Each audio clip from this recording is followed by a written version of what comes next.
Hello everyone, I'm François Picard. Big day of team sports at the Olympics, women's basketball semifinals, both football finals. The day started in the Seine, where after the women, it was the men's turn for the swimming marathon. And after 10 grueling kilometers, it ended with a sprint. Hungary's Krzysztof Rozovsky edging Oliver Clement of Germany, another Hungarian, David Bethlehem, pipping Italy's Domenico Acciarenza by a fingertip for bronze. France took bronze, speaking of which, in the table tennis team event, edging Japan 3-2. Selina Sykes joins us, though, from the skate park at the bottom of the Champs-Élysées. Selina, first day of the newest Olympic sport.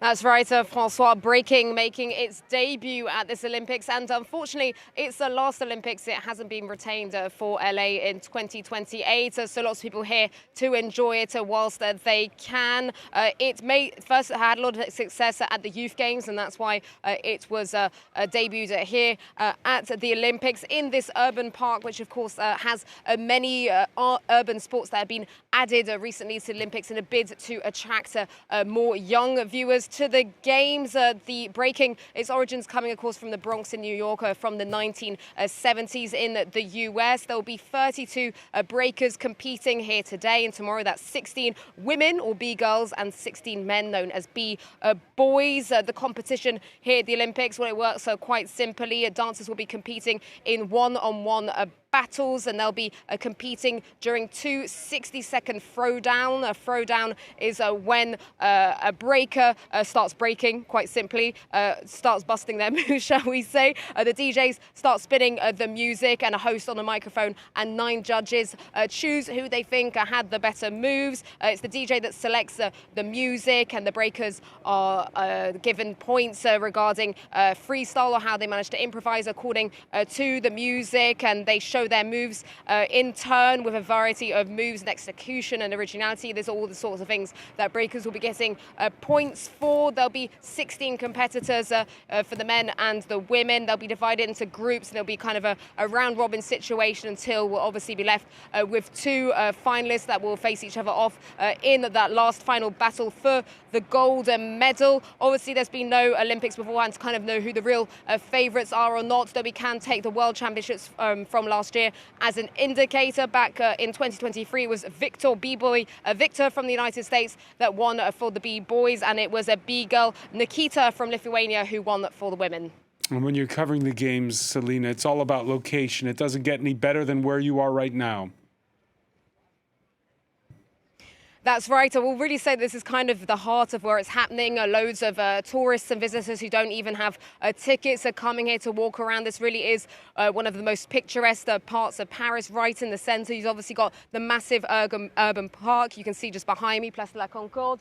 With so much going on over there. Lots of people just coming to walk around to take a look around. Then you've got Place the Grand Palais, literally a 10, 15 metre walk this way in front of me. There's the Champs-Élysées just right ahead of me as well. It's a really picturesque part of Paris where lots of people are coming just to soak up the atmosphere and things going on around. It's just one of the most spectacular things, isn't it, about this Olympic Games? A lot of people thought it was quite a crazy idea to have so much going on in the city centre, to convert historical monuments into venues for the Olympic Games. But listen, Francois, everyone's loving it. The Parisians are loving it. The tourists, the visitors are loving it. And I think it's probably going to go down as the most picturesque Games ever.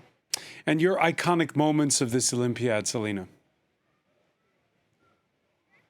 Well, I've given it a quick thought on the metro over here to Place de la Concorde, because we're obviously running over so much. And I've got to say, number one for me has got to be Léon Marchand. That's a historic double on the same night in the pool, getting 2 gold medals in the same evening. Obviously 4 overall, but that was absolutely mad what he managed to do, getting the gold. 2 goals on the same night in the 200-metre butterfly and breaststroke. That was definitely the big one for me. Obviously, a homeboy winning on home turf at his home games, a really, really powerful moment for me. And I think the second one has to be Simone Biles' comeback for me. It was a remarkable achievement for her, obviously, to come back. Lots of people didn't think she would compete in the Olympics again after having suffered from the twisties at Tokyo. And she came back and she's ending her Olympics career. She's not confirmed it yet, but we can assume that she's ending her Olympics career on her own terms. One of the greatest gymnasts of all time. Obviously, a bit of a fumble in her beam event and her floor exercise. And obviously, that big iconic moment as well was her and her compatriot almost kneeling down, bowing down to Rebecca Andrade as she, the Brazilian, won the gold in front of Simone Biles for that floor exercise. Biles having been the big favourite in that one. That was a big iconic moment. And obviously, Simone Biles just coming back and doing what she does best and getting some more gold medals to her tally. 7 gold medals in total for the young gymnast. One of many acts of sportsmanship that we've witnessed over this fortnight. Many thanks, Selina Sykes, for joining us live from where it's all happening at the bottom of the Champs-Élysées.